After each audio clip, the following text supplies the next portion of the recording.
favorite place. It was the idea that he could actually come down and play. Sometimes he just liked to come down and even clean his paintbrushes and look around at the work he was doing, at that time.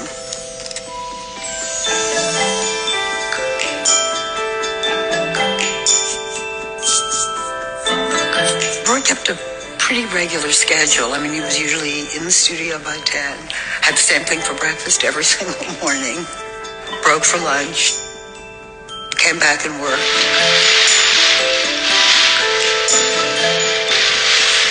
It wasn't like I have to go to work today, God, I have to paint today. Nothing. It was his joy, it was his pleasure. It was everything. Sometimes I'd go to the studio in Southampton and he'd be alone in the studio. I'd sit in the little chair and watch him work. And I thought I'd be distracting him. No, I'd watch him work and he was just focused. Nothing to distract him. Hola, ¿qué tal? Buenas noches. Nada lo distraía, decían a nuestro protagonista de hoy en este documental.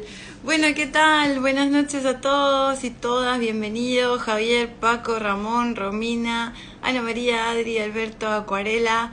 Un montón. Bueno, qué puntualidad, increíble.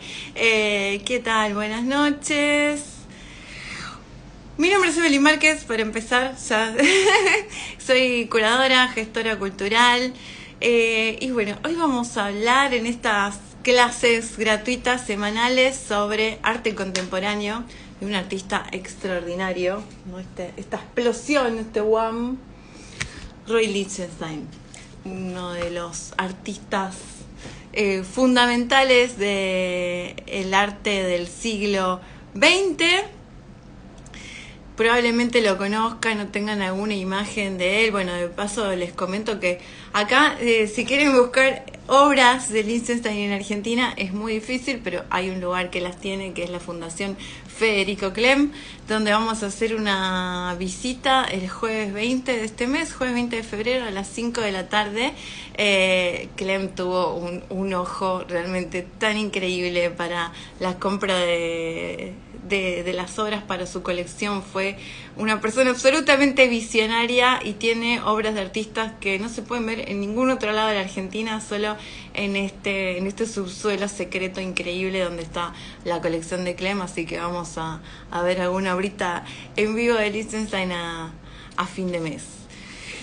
Y bueno, como sucede muchas veces con los artistas innovadores, con los que vienen a romper un poco con el estado, el status quo de un medio, de un sistema, los críticos no estaban para nada de acuerdo con las primeras apariciones de las obras de Lichtenstein, y la revista Life, una revista muy importante en el año 64, acá es como que la pantalla me acorta la imagen, pero bueno, en la revista Life salió una nota donde decía al costado: es el peor artista de Estados Unidos.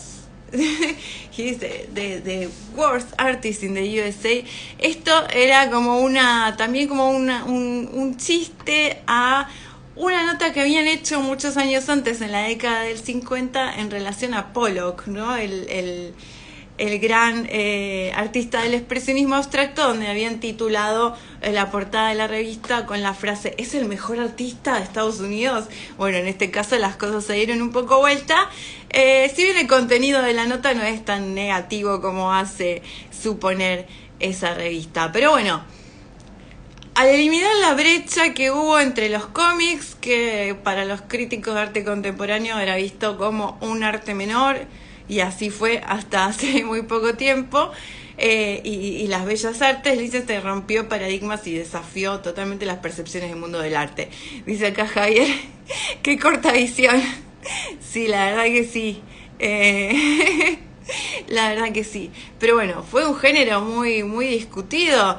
Ahí surgieron a la par. Es muy curioso cómo Warhol y Lichtenstein estaban pisándose permanentemente en temas, en imágenes, sin conocerse entre sí, no eran amigos, como sucedió con otros movimientos previos, que sí se conocían, que hacían algún manifiesto en común. Nada, esto pasó con el pop.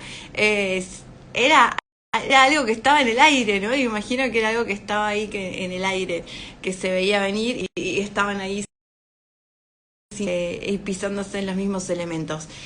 La expresión de popular art, que después se va a cortar en pop art, se utilizaba vinculada a lo masificado, a lo producido en serie.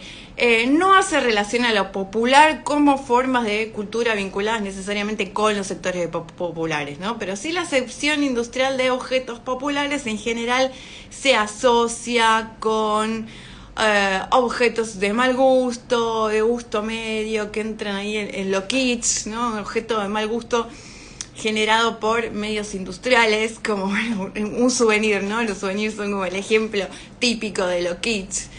Pero el pop art, los artistas del pop art no van a expresar una crítica o un desagrado hacia este tipo de arte o ponerse en una postura de superioridad de una élite intelectual en relación a estos objetos kitsch. Para nada, le van a reconocer un valor positivo como objetos que existen y que forman parte de nuestra cotidianidad, ¿no? Lo que intentan es hacer un rescate por medio del extrañamiento que lleve a apreciarlos de una forma distinta. Bueno, acá hay algunos que forman parte de la membresía de temporada de relámpagos. Bueno, el último curso que subí se llama justamente Pop Art Forever, y bueno, me dio la oportunidad de indagar en artistas que no son tan conocidos como Warhol y Lichtenstein y que tienen una producción absolutamente extraordinaria, así que estoy como muy empapada en este tema que particularmente es un movimiento que a mí me gustó muchísimo y que fue el quiebre, ¿no? El quiebre de el arte moderno. De repente el arte moderno empieza como a resquebrajarse y bueno, ¿qué viene ahora? Si esto era como tan novedoso. Bueno, en los 60 Lichtenstein y Warhol empiezan a hacer de manera simultánea, independientemente uno del otro, cuadros basados en viñetas de historietas, de cómics, anuncios de los diarios. Tomaban personajes populares como Mickey, los dos trabajaron con Mickey, con Popeye, con productos de consumo masivo, zapatillas, productos de comida. Y esta obra, Look Mickey, es un óleo de Lichtenstein del año 1961. Es como un clásico. Él venía trabajando cuando era joven, entró de lo que era el expresionismo abstracto, que era la tendencia de moda absolutamente, pero él va a cambiar de estilo y esta obra es como un nexo hacia sus obras futuras de el arte pop. También es la primera obra en la que trabaja con los puntos Venn diagram, que ahora después vamos a hablar un poco de qué son. Aparecen estos globos de diálogo muy típicos de los cómics, los cartuchos de historieta, y estas imágenes de personajes súper famosos como fuente para hacer una pintura. Esta obra la expone en su primera exposición individual y los críticos, bueno, lo van a darse cuenta de que es un gran cambio, ¿no? Que es algo revolucionario. En una entrevista él decía, era tan distinto a lo que yo estaba haciendo que realmente me daba miedo. O sea, me daba mucho miedo en el contraste con todo lo que existía en el mundo del arte hasta ese momento, a lo que yo estaba proponiendo. Esta es la primera vez que Roy va a transponer directamente una escena y un estilo de una fuente de la cultura popular. Esto está extraído de un libro que se llama, el año anterior, inmediatamente anterior, 1960, que se llama Donald Duck, Pato Donald, perdido y encontrado. Y hay algo que muy pocos saben en relación a esta pintura, y es que, bueno, aunque él ya había empezado a incorporar algunos elementos presentes en los cómics, al parecer esta obra fue posible gracias a su hijo, que fue quien estaba leyendo este libro del Pato Donald y lo desafió al padre a crear una pintura de gran escala en algún momento, porque le señaló una página del libro y le dice, seguro que vos no podés pintar algo tan bien como esto, ¿no, papá? Y bueno, él acusó el recibo de su hijo y bueno, lo tomó. El resultado fue esta obra, Look Mickey, que es una pintura que incluye muchos aspectos que después van a llegar a ser recurrentes en su obra.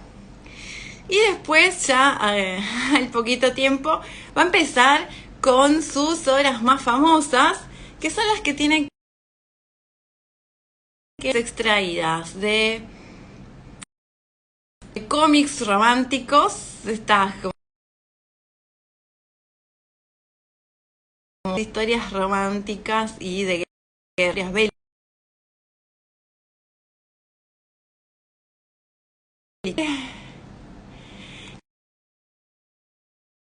Industriales que él estaba tomando, la inclusión de las nubecitas de texto, de pensamiento y demás, además de fortalecer la imagen, le suma una propiedad nueva que resultaba totalmente desconcertante. Y en algunos de estos primeros cómics tienen mensajes que son un poco... Esto es como un abismo en relación a lo que venía sucediendo antes.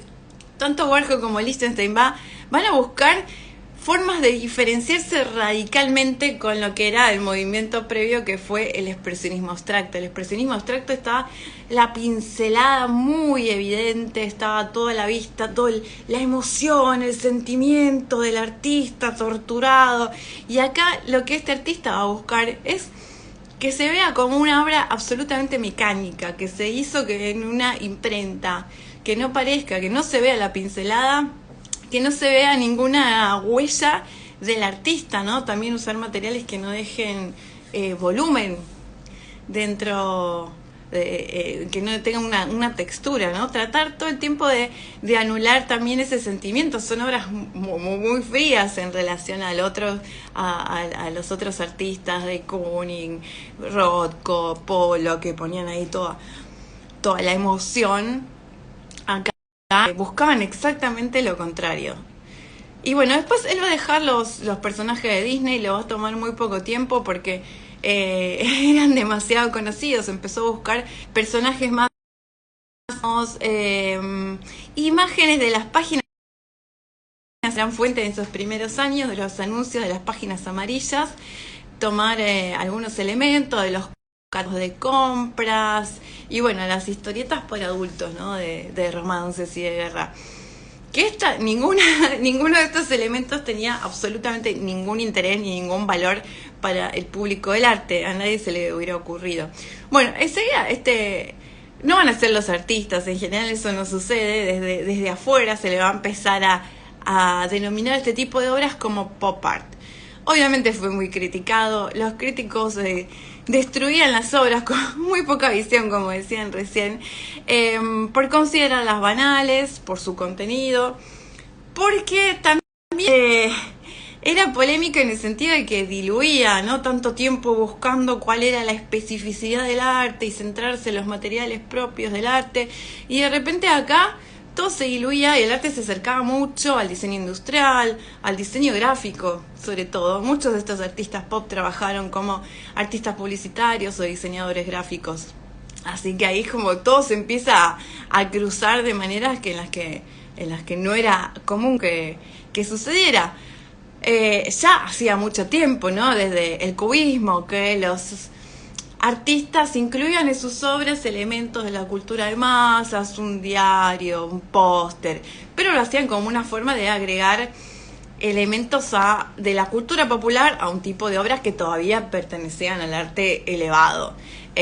Acá lo popular tenía un protagonismo total, iba por otro lado. En estas imágenes así como muy hot de todas estas historietas. También se le criticaba el procedimiento, ¿no? Porque obviamente lo acusaban de que él lo único que hacía era copiar, elegir una historieta, una viñeta, copiarla.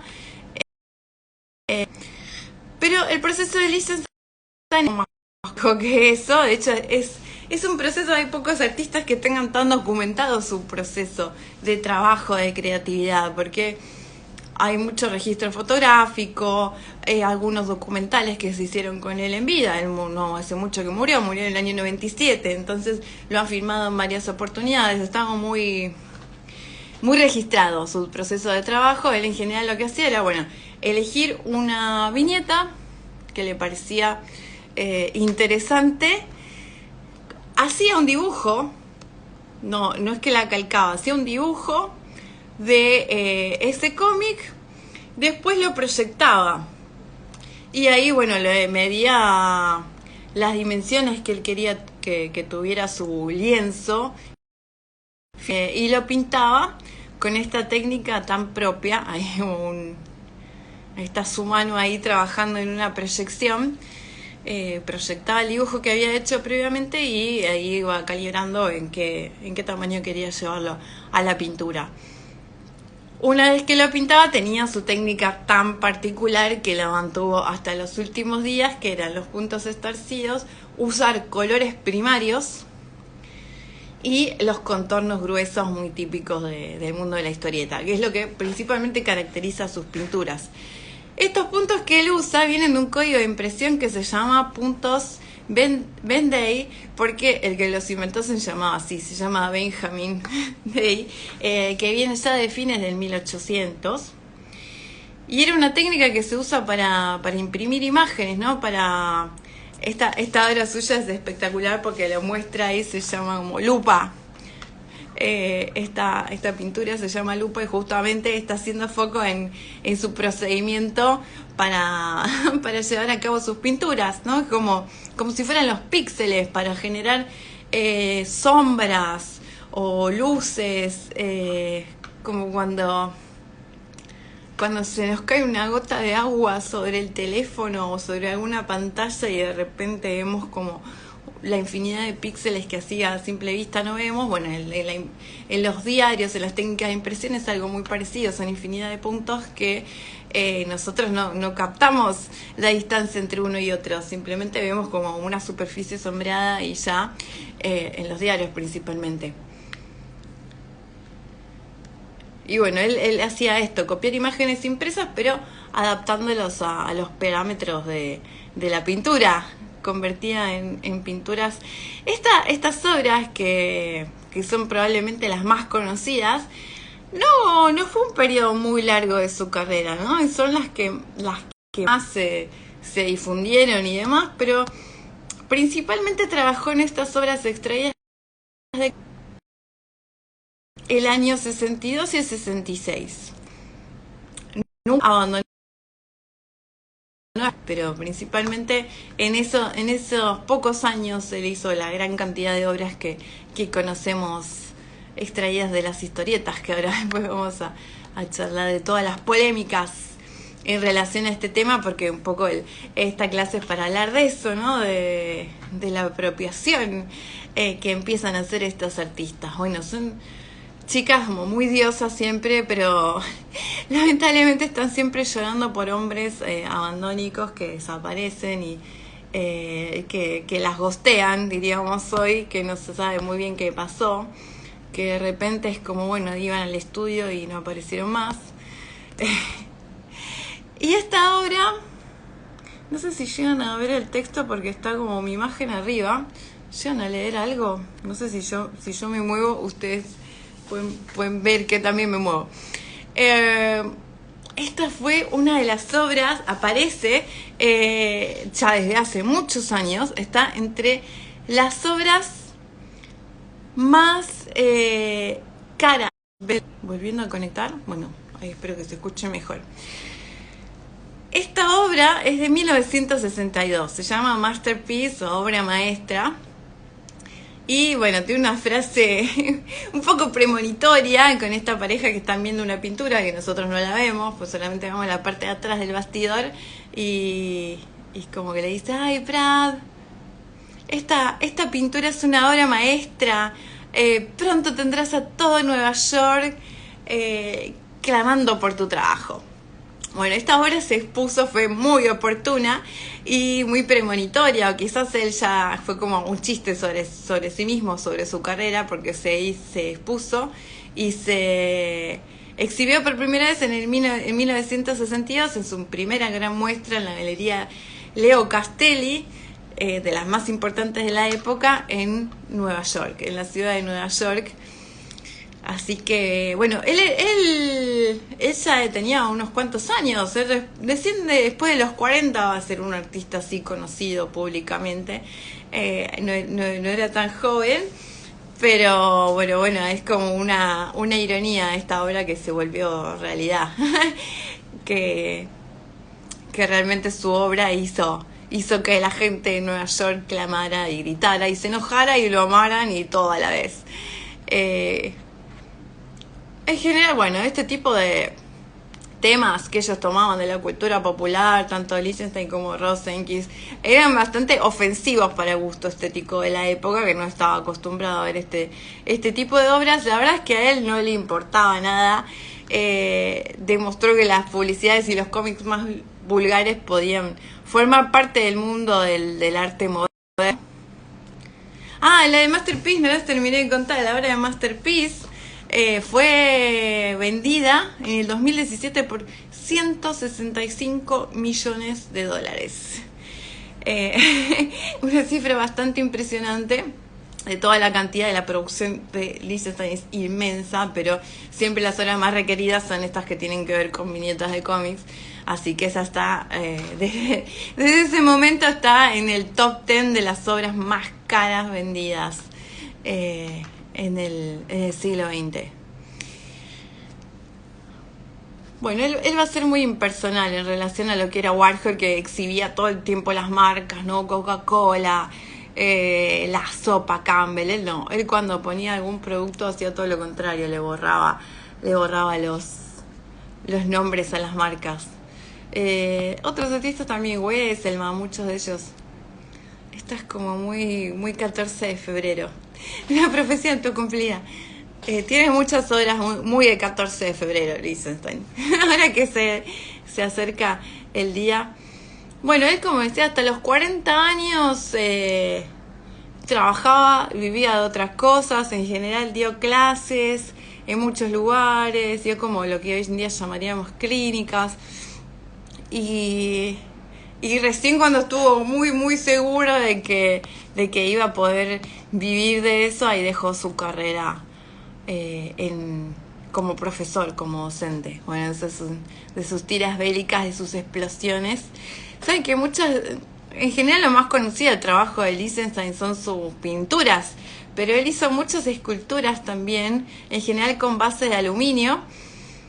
Y estas explosiones son uno de sus temas predilectos, y cada color es una capa que se va superponiendo de aluminio que le hace con esos agujeritos, como la técnica esa Band-Aid sigue presente, pero con unos agujeritos. Y tiene por esos años, en el 66 aproximadamente, hace una serie muy particular que se llama Pinceladas, Brushstrokes. Y son obras que se burlan un poco de la pintura gestual de los maestros expresionistas, son de muy gran tamaño estas pinceladas.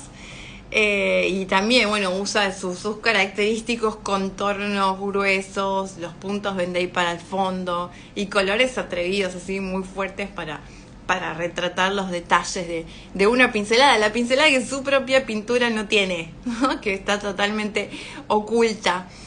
Y bueno, es como que convertía un gesto espontáneo de repente en una pintura industrial. Y esto es una serie bastante grande, la de las pinceladas. Y hay una que la hizo en escultura, que está es una escultura que tiene la Reina Sofía, y otra en un museo, no exactamente en dónde.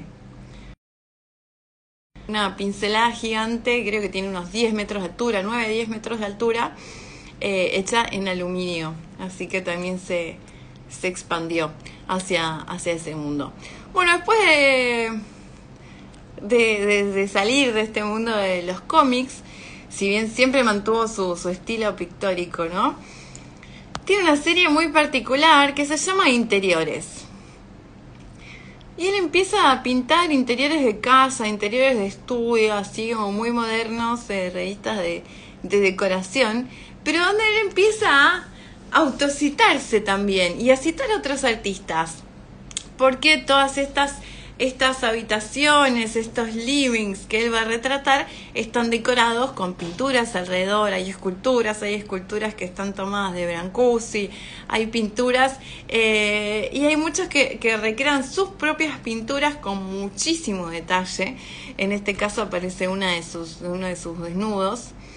Es muy curioso como después de romper todo en el mundo del arte con el pop, él después va a meterse en los géneros más tradicionales de la historia del arte. Va a empezar a trabajar con bodegones, con naturalezas muertas, con paisajes y con desnudos. Todos géneros antiquísimos, pero bueno, siempre con su impronta, con su estilo. Vamos, acá tenemos uno de esos interiores que tiene fondo una de sus pinturas de pinceladas, que tiene ahí como los reflejos de la luz sobre el vidrio. Así que ese fue un tema con el que experimentó muchísimo.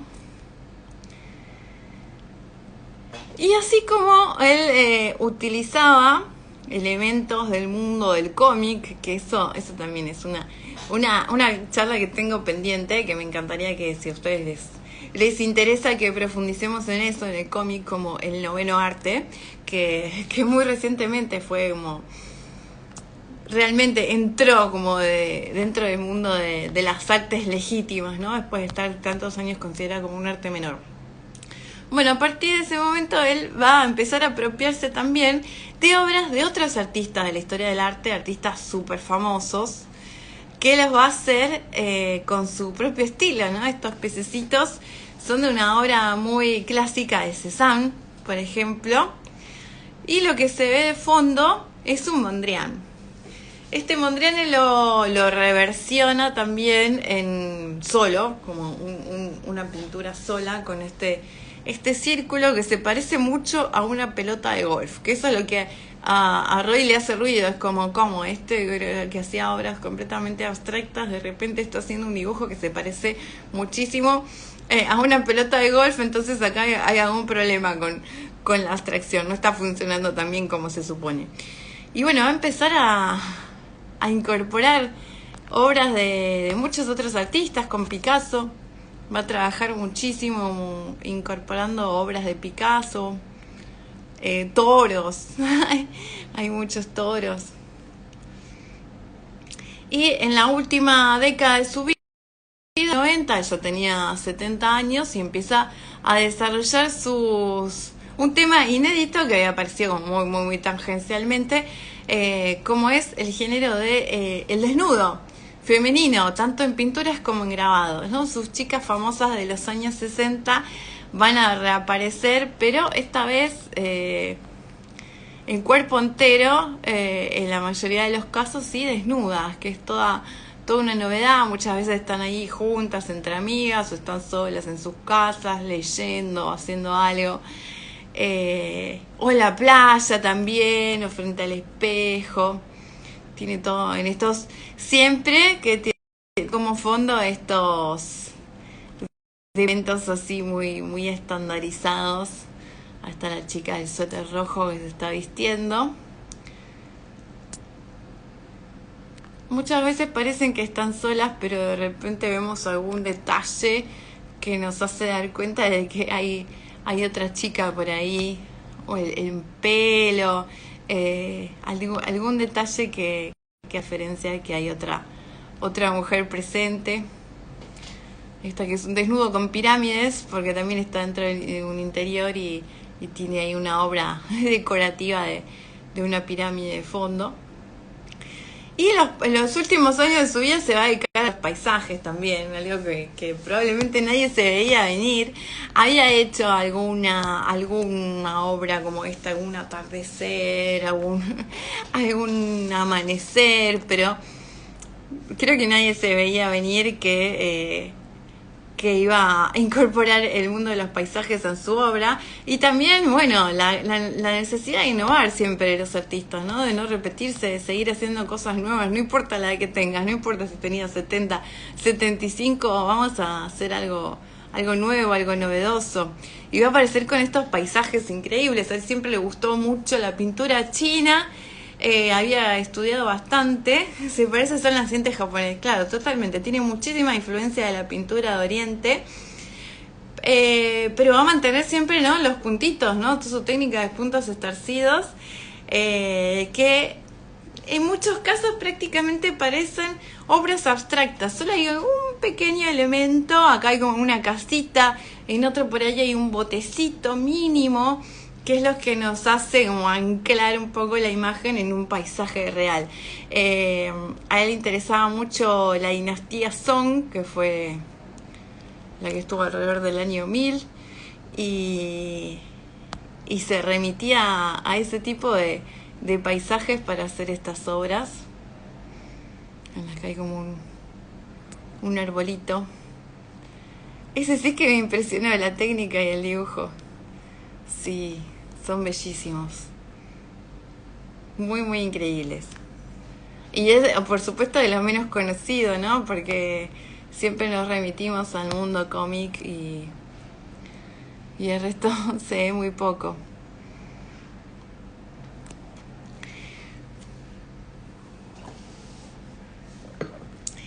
Bueno, el artista se hizo como súper famoso en Estados Unidos, a nivel internacional también, gracias a muchas de esas pinturas como estas explosiones, Wham, Drowning Girl.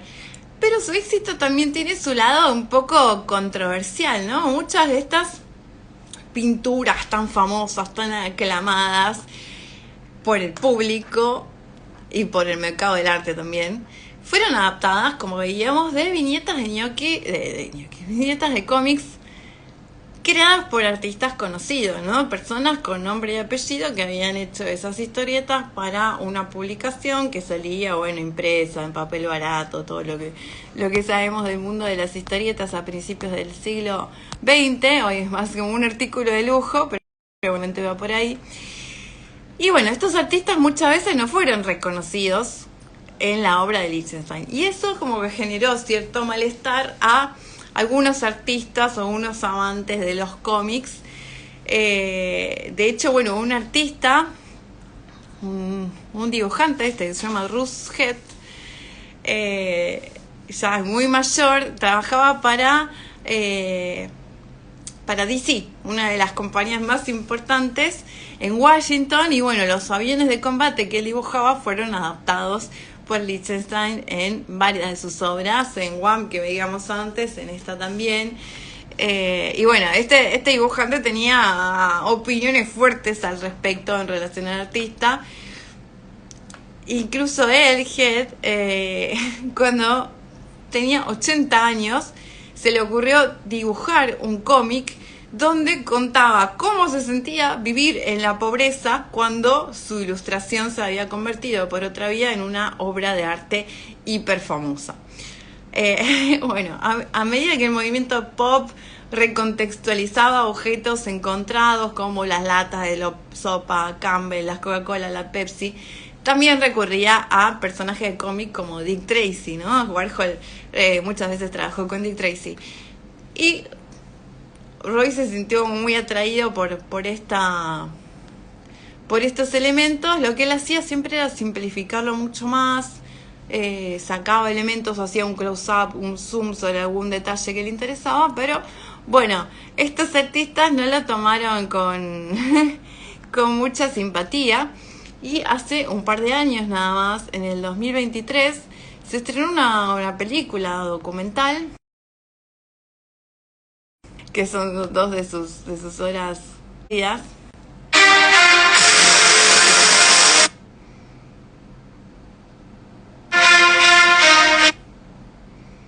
Ese es el tráiler de la película, le voy a sacar el sonido.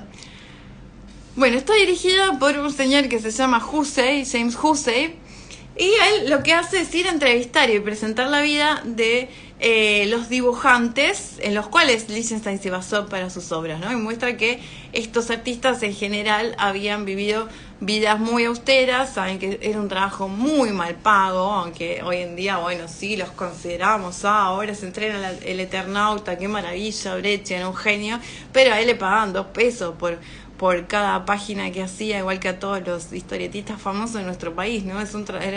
Era por lo menos siempre fue en el siglo XX, no sé ahora, un trabajo muy mal pago. Entonces, bueno, ellos vivían como casi indigentes, según los testimonios de la película. Y aunque, bueno, las pinturas de Roy se vendieron por decenas de millones de dólares, los originales de ellos habían valido $4, cuenta uno que le pagaron por la página. Entonces, bueno, hay varios historietistas, uno que se llama Eastman, que tiene 96 años cuando lo entrevistan para este documental, y lo acusa a Lichtenstein de haberle robado una de sus imágenes que produjo en la década del 60. Y él dice que, que se dio cuenta recientemente de la reproducción que había hecho, que eso es muy gracioso, porque el tipo nunca se había dado cuenta, no lo sabía, y se entera cuando lo van a entrevistar para el documental. Así que ahí se indigna, después de que pasaron, no sé, 60, 50 años de que había hecho la pintura, recién se entera, y bueno, ahí de repente le agarra toda la indignación al señor. Pero antes no estaba enterado. Entonces dice, trabajé como un perro en esta página estúpida, y este tipo tiene 20 millones para demostrarlo. Bueno, ya no, porque ella ya está muerto, pero bueno. Bueno, Lichtenstein muchas veces habló de esto en vida. Una de las cosas que decía era, estoy copiando nominalmente, pero realmente estoy replanteando lo copiado en otros términos. Al hacerlo, el original adquiere una textura totalmente diferente. No son pinceladas gruesas o finas, son puntos y colores planos y líneas inflexibles. Bueno, uno de los casos en que este Eastman identifica sus obras en la pintura de Lichtenstein es en una de las más famosas. Buscarla. Drowning. Ahí está. Drowning Girl. Esta es la versión de Lichtenstein. Es la imagen original que salió en la historieta de cómic.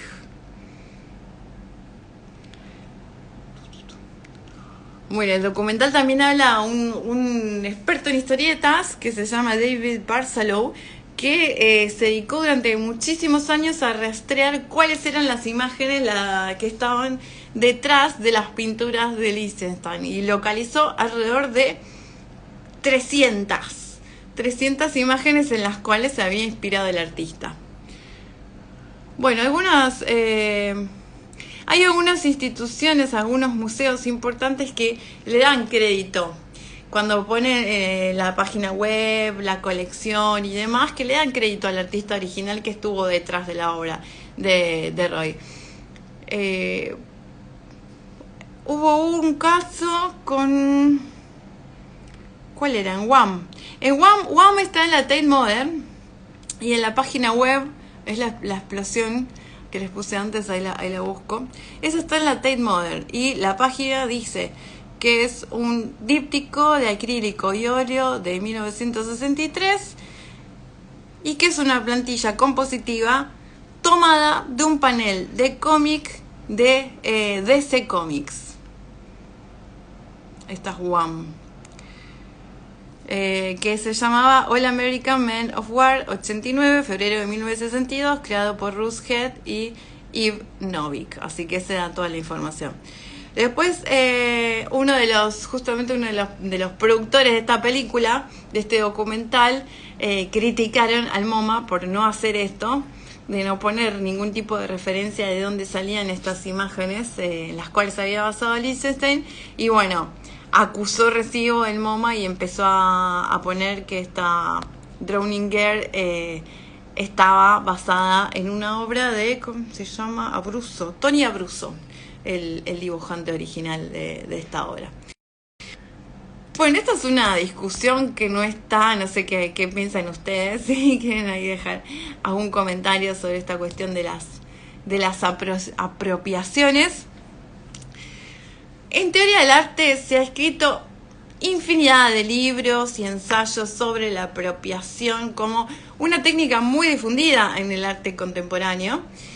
Y no solamente en las artes visuales, ¿no? Es algo que se ve muchísimo en el cine, que lo ves muchísimo en los videoclips, cómo aparecen referencias a otros músicos, a otras fotografías, a distintos elementos. Todo es como una espiral donde todo se nutre de todo. Eso es muy típico de nuestra época contemporánea, ¿no? Ni hablar de las redes sociales, que nos apropiamos de cualquier imagen que vemos y la subimos y ni siquiera nos importa de quién es. No, es como que está muy diluido esta cuestión del derecho de autor en los últimos 50 años. Esto que hacía Lichtenstein no es plagio, como muchas veces se habló, como muchos de esos artistas lo acusan, es apropiación. Ese es como el término más preciso dentro del mundo del arte contemporáneo. Dice Darío, podría ser algo parecido al sample en la música. Totalmente, escuchamos cualquier canción nueva y de repente hay como fragmentos tomados de otras canciones que nos remiten a otras épocas. Es algo como muy común. Pero ¿por qué no es plagio? Con el plagio estás robando el trabajo de alguien y lo estás usando para lucrar con el mismo propósito que el producto original. O sea, si Lichtenstein copiara estas imágenes y con esas imágenes hiciera también cómics, eso sí sería robar, eso sí sería un plagio. Pero la apropiación significa que estás tomando algo y estás reutilizándolo para un propósito diferente, ¿no? Tomando algo de un cómic y convirtiéndolo en una pintura, en este caso. O sea, artísticamente no es plagio. Legalmente tampoco es considerado plagio. Según un abogado consultado en este documental One Bam, dice que con el hecho de que Lichtenstein modifica la imagen original, le agrega nuevos elementos, transforma la imagen, cambia los colores, no está haciendo una copia directa. Acá me salió una portada del álbum de Duran Duran que creo que tiene mucho de ese estilo de pop art. Bueno, los artistas de pop art estuvieron muy vinculados con el mundo de la música. Rosenkins, Warhol, todos ellos hicieron portadas para artistas famosos. Bueno, la lengua de los Rolling Stones está inspirada también en un artista pop que fue Tom Wesselman, que tiene una serie inmensa de bocas de chicas con los labios rojos, bocas fumando, con un zumo muy preciso. Y bueno, de ahí también salió la lengua de los Rolling Stones, así que puede ser totalmente. Pero en el caso de samplear al artista no está obligado a pagar derechos por el uso de las pistas originales. Yo, en el mundo de la música, ahí te la debo. No sé cómo funcionan bien los derechos de autor en el mundo musical. Así que no puedo responderte a eso. No sé si alguien sabe específicamente. Yo supongo que sí, porque cuando vas a registrar la banana de Velvet Underground con Warhol, claro, totalmente. Supongo que cuando vas a registrar ahí se queda alguna constancia de que estás utilizando. Disney no le cobró derechos por usar sus personajes, no. Disney nunca hizo ningún problema con estos artistas, ni con Warhol, ni con Lichtenstein, que fueron los que más tomaron de los personajes. Sí, la verdad es que me sorprende, quizás hoy en día que es como una mega corporación, más que en ese momento, más que en los 60, quizás no se la dejarían pasar. Pero la verdad es que no hicieron ni ningún reclamo, ni nada por el estilo, porque tampoco era algo que dejara mal parada la empresa, ¿no? Era como tomar algunos personajes y hacer una obra con eso. Bueno, Lichtenstein se defendió en vida de todas estas acusaciones. Dijo, mi trabajo ha sido acusado de parecerse a las cosas que copio. Y ciertamente se parece a las cosas que copio. Pero es esa cualidad, sea el arte que sea, lo que transforma la obra de arte en algo diferente.